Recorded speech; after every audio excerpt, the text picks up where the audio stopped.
Boa noite, meu nome é Karina, sou residente do terceiro ano de oftalmologia do Hospital de Base do Distrito Federal. E dando continuidade ao módulo de retina, o assunto de hoje é complicações da cirurgia de catarata. Então, a cirurgia de catarata evoluiu muito nos últimos anos devido ao desenvolvimento de novas tecnologias e, como resultado, melhorou a qualidade visual, trouxe também melhora da recuperação do paciente, mas, por outro lado, existem algumas complicações específicas relacionadas à cirurgia. Então, o cirurgião de catarata precisa estar atento para evitar, identificar rapidamente e definir a melhor conduta diante de uma complicação, assim como reconhecer alguns fatores que colocam em risco o sucesso da cirurgia já na etapa de avaliação pré-operatória, e assim diminuir o risco e evitar consequências mais sérias no resultado cirúrgico do paciente. Então, as complicações na cirurgia de catarata abordadas hoje serão edema macular cistoide e endoftalmite. O edema macular cistoide após a cirurgia de catarata também é conhecido como síndrome de Irvine-Guess. É uma complicação que pode ocorrer mesmo em cirurgias não complicadas. Apresenta uma prevalência em média de 0,78%. Quanto à fisiopatologia, é explicada pela ocorrência de rupturas das barreiras hematorretinianas interna e ou externa, que produzem uma restrição seletiva à permeabilidade de certas moléculas plasmáticas, causando assim o edema macular. Com relação aos fatores de risco, são eles complicações cirúrgicas, como a ruptura de cápsula posterior com perda vítrea, presença de doenças retinianas prévias e uveites, também pacientes com diabetes mellitus e, além disso, o uso de colírios de prostaglandinas. Esse fator justifica o fato da necessidade de substituição desses colírios por outras classes nos pacientes com glaucoma logo após a cirurgia de catarata. Com relação às características, o edema macular cistoide apresenta-se como um extravasamento em padrão petaloide na angiografia, como nessa primeira foto. Também apresenta-se como um padrão cístico no exame de OCT. Além disso, o pico de incidência costuma ocorrer entre 6 e 10 semanas após a cirurgia. E o paciente pode se queixar de baixa acuidade visual, porém o quadro é mais comumente subclínico, apresentando-se como achado angiográfico e tomográfico. E com relação ao tratamento, o tratamento consiste na prescrição de anti-inflamatórios esteroidais e não esteroidais. Segundo o manual do CBO, a associação dos dois apresenta maior benefício do que a monoterapia tópica em si. Além disso, a cetozolamida também pode ser utilizada no tratamento por melhorar a bomba do epitélio pigmentado, diminuindo assim o edema macular, e também pode-se lançar a mão do uso de triacinolona via intravítrea em casos refratários. A endoftalmite, por sua vez, é uma das complicações mais temidas em cirurgia de catarata, apresentando uma incidência de 0,03 a 0,2%.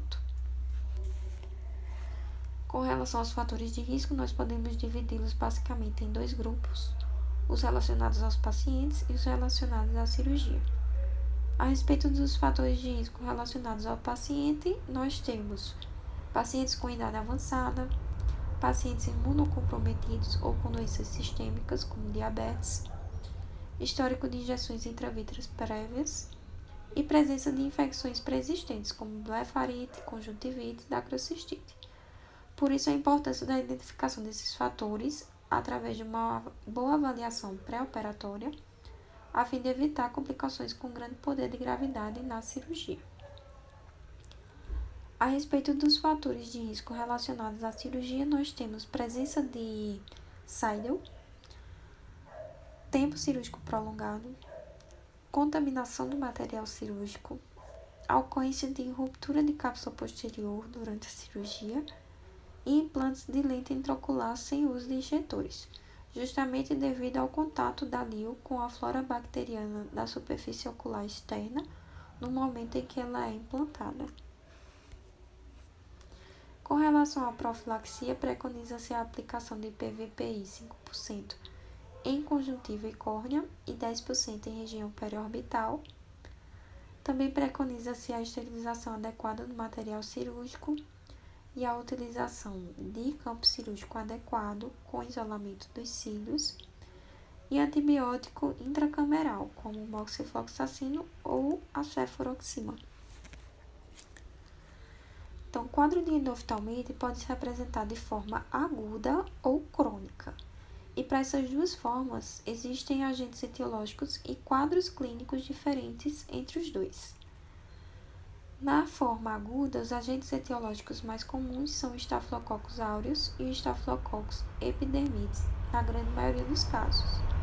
E outros agentes menos comuns que também podem causar endoftalmite aguda são Enterococcus e Streptococcus gram-negativos, como Pseudomonas e Haemophilus influenza, e os fungos. Com relação ao período, a endoftalmite aguda costuma apresentar-se nas 4 a 6 primeiras semanas de pós-operatório. E com relação ao quadro clínico, o paciente passa a se queixar de dor ocular aguda, queixa de baixa de visão, hiperemia ocular, como na foto acima. E além disso, ao exame pode-se notar a presença de hipópio e vitreite. Na endoftalmite crônica, por sua vez, os agentes mais etiológicos mais comuns são o Propionibacterium acnes, principalmente, e outros, como o Staphylococcus epidermidis, Corynebacterium, Actinomyces aelie e fungos. Com relação ao período, a endoftalmite crônica costuma apresentar-se após as 4 a 6 primeiras semanas de pós-operatório. E com relação ao quadro clínico, costuma-se não notar sinais típicos de endoftalmite, mas sim uma inflamação persistente de baixa intensidade que responde inicialmente bem ao corticoide. Além disso, nota-se presença de reação de câmara anterior e presença de placas esbranquiçadas no saco capsular, como na foto aqui acima, especialmente nos casos de endoftalmite causada pelo Propionibacterium acnes. O importante diagnóstico diferencial que devemos lembrar diante de um quadro de endoftalmite é a TAS, que é a síndrome tóxica do segmento anterior, que é um quadro de inflamação ocular estéril, na grande maioria das vezes causada por trauma cirúrgico, e que deve ser conduzida com bastante critério e bastante cuidado, pensando-se sempre na possibilidade de um agente etiológico infeccioso. Porém, existem algumas diferenças entre esses dois diagnósticos que podem nos ajudar a diferenciá-los. Por exemplo, na endoftalmite aguda, o início costuma ocorrer em 3 a 7 dias de pós-operatório. O olho do paciente é extremamente doloroso. Além disso, a presença de hipópio é bem mais evidente e nota-se também uma turvação vítrea. Além disso, a baixa acuidade visual é bem importante. Já no caso da TAS, o início costuma ser nas primeiras 24 horas de pós-operatório, o paciente apresenta pouca dor ocular, nota-se presença de hipópio mais discreto em relação ao quadro de endoftalmite. Além disso, nota-se ausência ou pouca vitreite e o tratamento nesse caso costuma ser intensificar o uso de corticoide. Com relação ao tratamento, na endoftalmite aguda, a terapia adotada vai depender da acuidade visual do paciente.